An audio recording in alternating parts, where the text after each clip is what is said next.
¿Has escuchado en las historias de flamenco hablar del músico Isidoro Hernández? Probablemente no, pues aunque en el siglo XIX compuso muchísimas obras flamencas, hoy está prácticamente olvidado.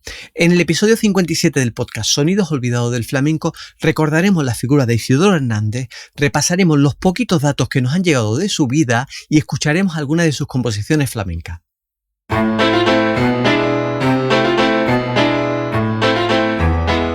Sonidos escuchados. Sonidos disfrutados. Sonidos bailados.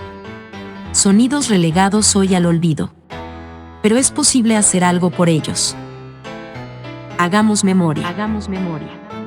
Te doy la bienvenida al podcast Sonidos Olvidados del Flamenco. Soy José Miguel Hernández Jaramillos y te invito a sumergirnos juntos en este viaje por los sonidos, historias, espacios y personajes que dieron vida al flamenco del siglo XIX.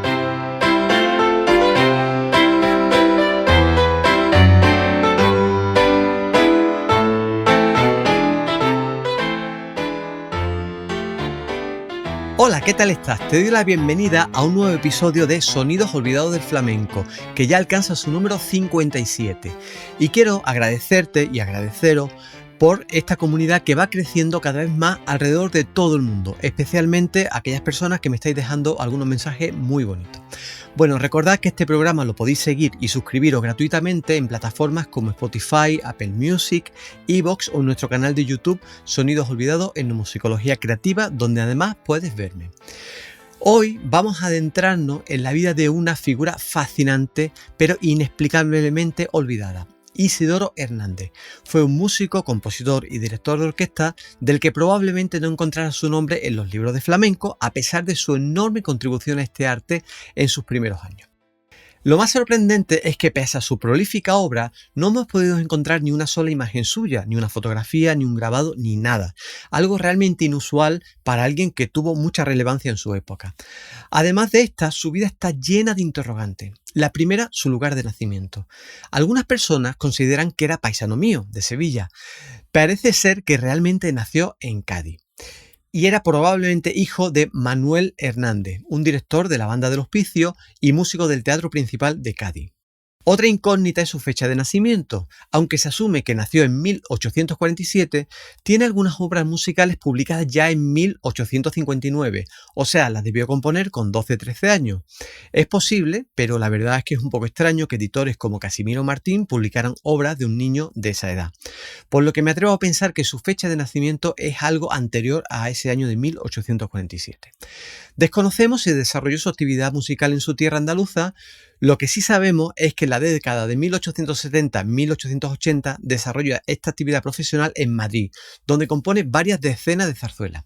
Únicamente nos ha llegado la música de algunas de ellas, y ahí podemos apreciar que era constante la inclusión de piezas flamencas en las mismas. En esta época madrileña también compone una infinidad de obras de las llamadas obras de salón, de acuerdo a la moda de aquel tiempo. Esto es, compone habaneras, chotis, valses, polcas, mazurcas, por ejemplo. Otra actividad donde Isidoro Hernández destacó fue en la elaboración de las llamadas reducciones para piano, que consistían en hacer arreglos de piezas orquestales normalmente muy conocidas, muy populares. En este caso, él las hacía para piano. Isidoro hizo muchísimas reducciones para piano. Quizás fue el que más prodigó esta actividad en su tiempo. Por último, mencionaré lo que más nos interesa en este podcast.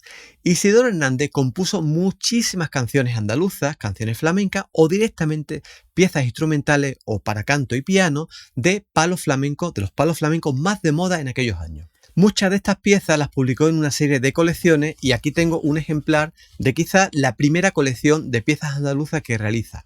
La Biblioteca Nacional data este documento del año 1868, aunque yo personalmente considero que es de unos años más tarde.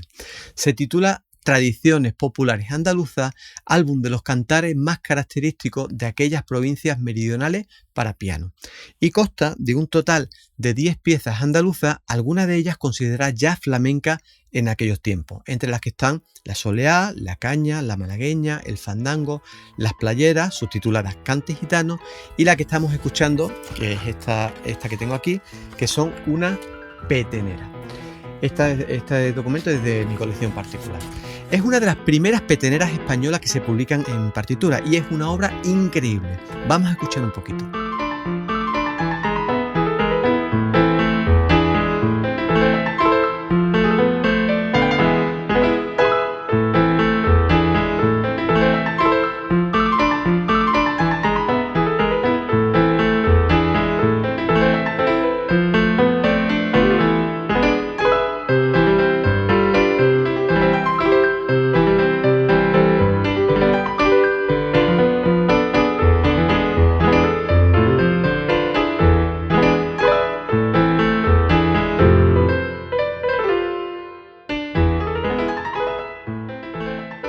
Además de esta colección, Isidoro Hernández publicó otras, entre ellas destacan las que se llaman Flores de Andalucía, Cancionero Popular, La Gracia de Andalucía, La Flor de España, Ecos de Andalucía, pero sin duda su colección más popular, la que tuvo más ediciones y se distribuyó más, fue la conocida, la que se llama Flores de España en 1883. Esta colección, Flores de España, consta de 40 piezas que abarcan no solo piezas de distintas regiones de España, sino también de diferentes épocas musicales. Las primeras composiciones de esta colección recogen expresiones musicales que estuvieron de moda durante la primera mitad del siglo XIX, como el zorongo o la caña. Y luego presenta una serie de obras de flamenco de aquella época, como fandangos, malagueñas, soleá, polos, cañas, javeras, rondeñas, granadinas, jarabes, peteneras, zapateados o playeras. Pues de todas ellas vamos a escuchar una de mis favoritas, la que se titula Soleá Gitana.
De los pocos documentos que hablan algo sobre cómo era Isidoro Hernández como persona y profesional, lo encontramos en esta noticia publicada en 1884 que os voy a leer.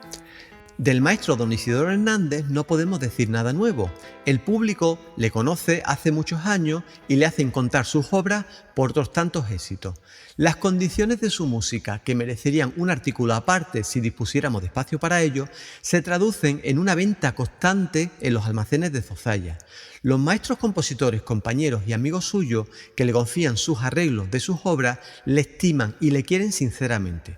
Cuantos han disfrutado de su trato saben que no le hay más franco y más amable, y los que le ven abandonar las comodidades de su casa para engolfarse en las tareas de la dirección lírica, se admiran de que sea insensible a todas las molestias, mientras corren sus ojos por el pentagrama.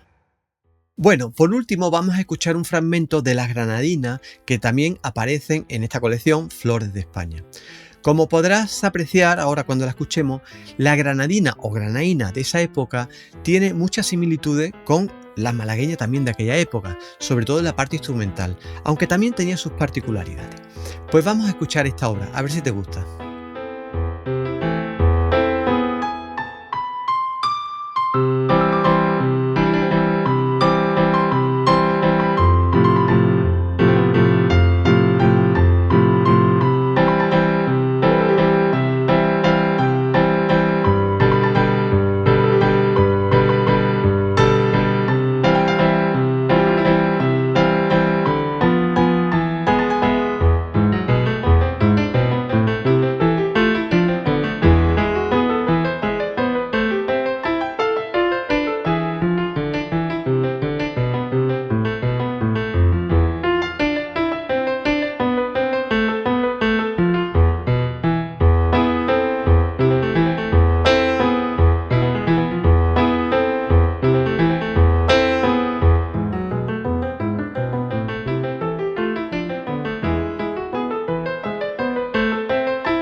Bueno, está preciosa esta obra, esta granadina.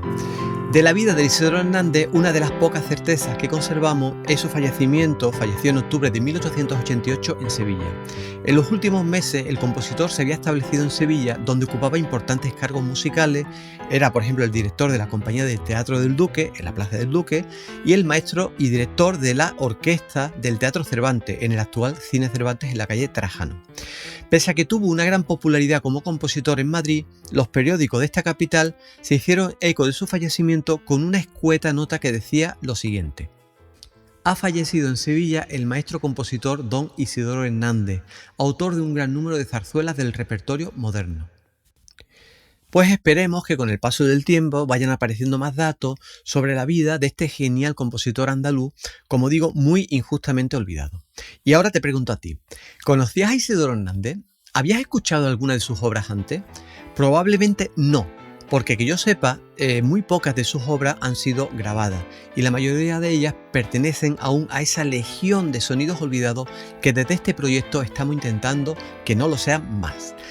Bueno, si te ha gustado este episodio, pues danos un me gusta, suscríbete y síguenos en las redes sociales. Y suscríbete al podcast si aún no lo has hecho.